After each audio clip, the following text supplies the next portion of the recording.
Everybody always saying, shift your energy from the narcissist. Shift your energy from the narcissist. That's easier said. That's easier said than done. Especially if you're one of them people that's like a vengeful person.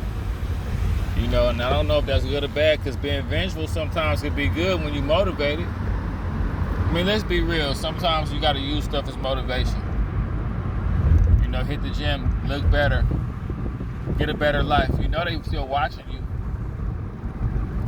So show out. You know what I'm saying? Now if you always told yourself you was gonna bounce back from something, or you always told yourself that you was gonna do better, or you always told yourself you was gonna lose that weight or quit smoking or whatever, now you definitely got a reason to show this narcissist.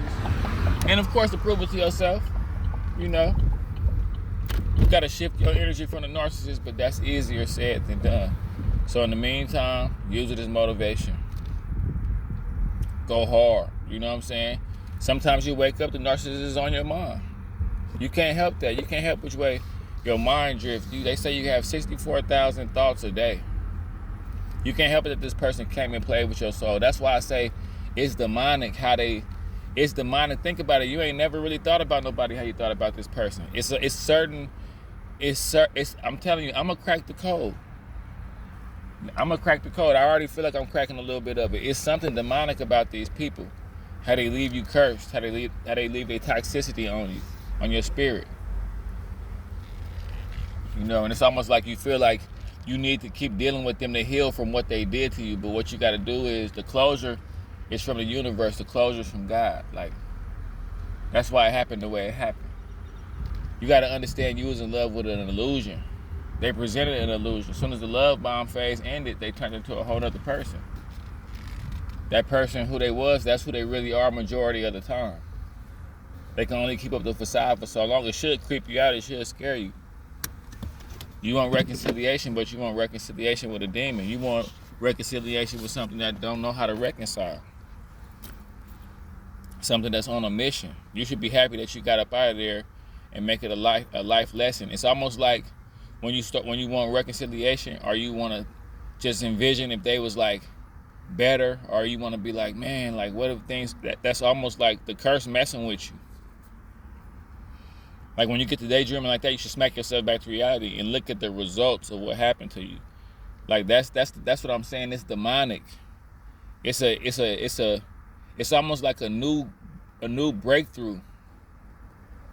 You know, it's new demons now. It's 2024. This narcissist demon is a lot stronger. It's like a new breakthrough. How you in love with an illusion. They never was good to you. Look at the results. Look at what happened to you. That's what they meant to do to you. And it's meant to make you think, well, what if? Nah. It's like smoking crack and being like, what if? What if the crack was good for you? It's not.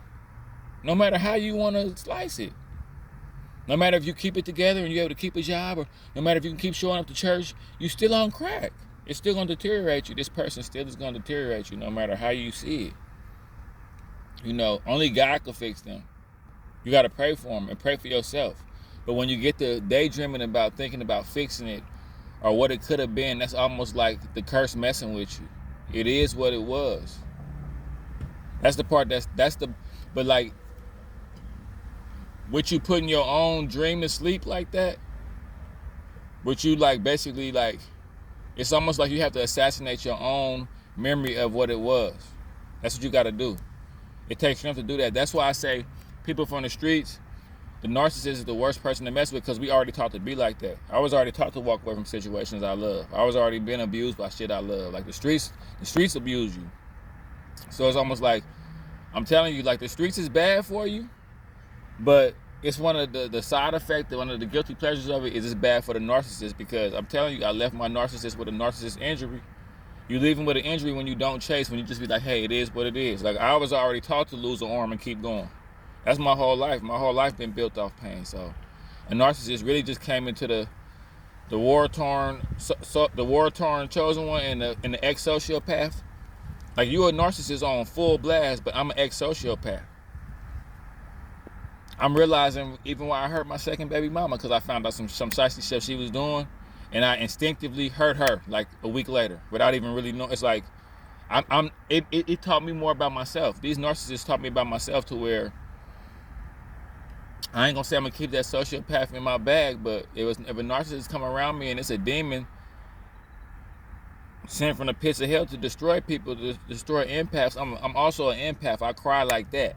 You see, I didn't cry making videos before. Like, but at the same time, everybody in my hood knew, like, when Josh cried, when he cried, be careful. When he cried, cause like, when I cried, I done some crazy things while I was crying. You know what I'm saying? That's a whole nother story. I'm just saying, like, you gotta understand, like, that's the curse messing with you. If you got sick, you got sick. Whether somebody was standing over you looking mad and poisoning you, or whether somebody had you in the devaluation stage to poisoning you.